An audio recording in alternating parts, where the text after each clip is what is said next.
Conn Jackson. The gift from the three blind men.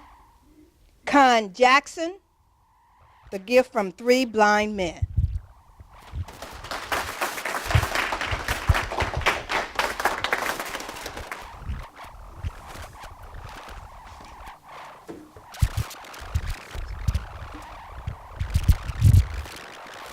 We're born, we suddenly find ourselves on a table with a lot of different people looking down at us, maybe a few giving us some advice. But for the next year, we share one thing in common. We all fight to walk. And that moment of walking is something that will change your life. Think of the encouragement when you were little, just learning to walk. Those people at the other end were like, you can do it, come on, cheering you on, believing in you. I believe in you, and today I'm going to challenge you with one question throughout my speech. Who are you going to walk with? Martin Luther King, Mother Teresa, President Obama got to where they were because they walked alongside us, they believed in us, and they didn't do it alone. Who are you going to walk with? Contest master, fellow Toastmasters, and fellow journeyers and adventurers, let's go on a walk together. Just this past fall, I made it to the district finals in humorous down in St. Simon's. I thought to myself, who will I bring with me? Most of us would bring some Toastmasters from our club, some friends, family, but I challenged myself because we all come from different walks of life. And if I walk with the people that got me there, I'm not going to get much further down the journey of my best. Who did I pick to walk with? Lafayette Woods.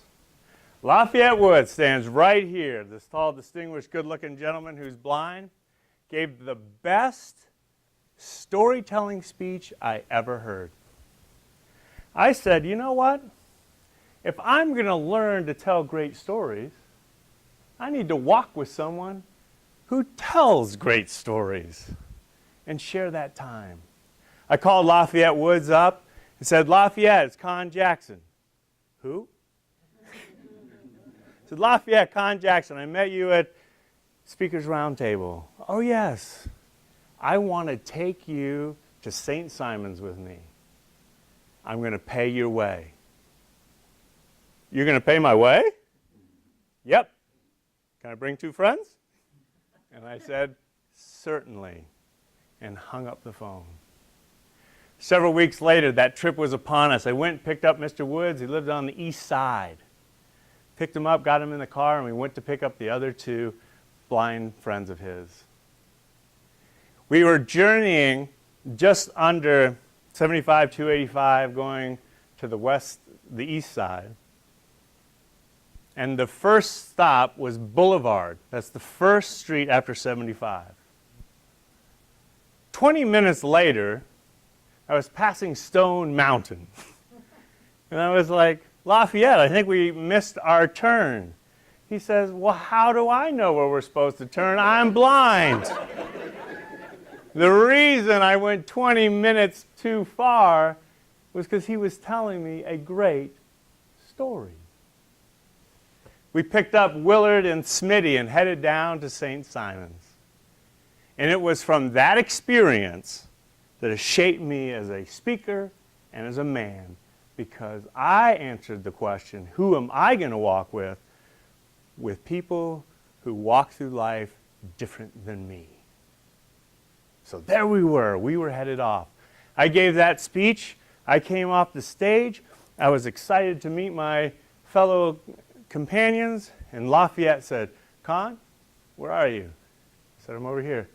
He goes, oh, good, you're in one piece. He goes, you remind me of a palm tree. I said, what do you mean, Mr. Woods? What do you mean? He goes, you just got blown away on stage, and you're still standing. And sure enough, I did not place. I was afraid Lafayette was going to call me a coconut. And sure enough, that's what he said. And his gift to me was a coconut. He said, when I was on the islands, this reminds me of you. And this is why you're still single at 40 and never married. I said, Mr. Woods, what do you mean? He goes, you are too stubborn to listen. The hard shell we go through life protecting our insides. Great storytellers open from within and share what's inside of them. Open your coconut, Mr. Jackson, Lafayette shared. Smitty pulled me aside and said, let's go on a walk. And he presented me with this awesome looking shoe.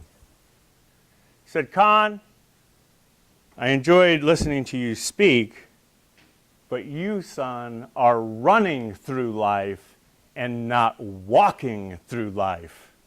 Too busy on the cell phone, rushing into this meeting, going to that meeting, and not connecting with people.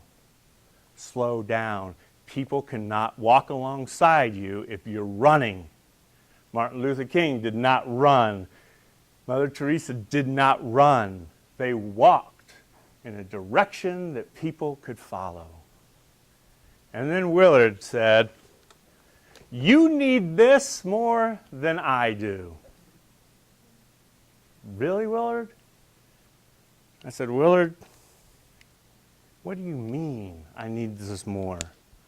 How do you know where you're going?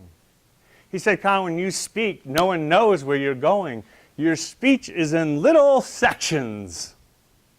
Learn to tie it together. Learn to piece it together. Because I cannot walk if my cane is like this. But I can tell you I can go places when my cane is like this. Who are you going to walk with? Challenge yourself to walk, to grow, and be the best you can be. Thank you.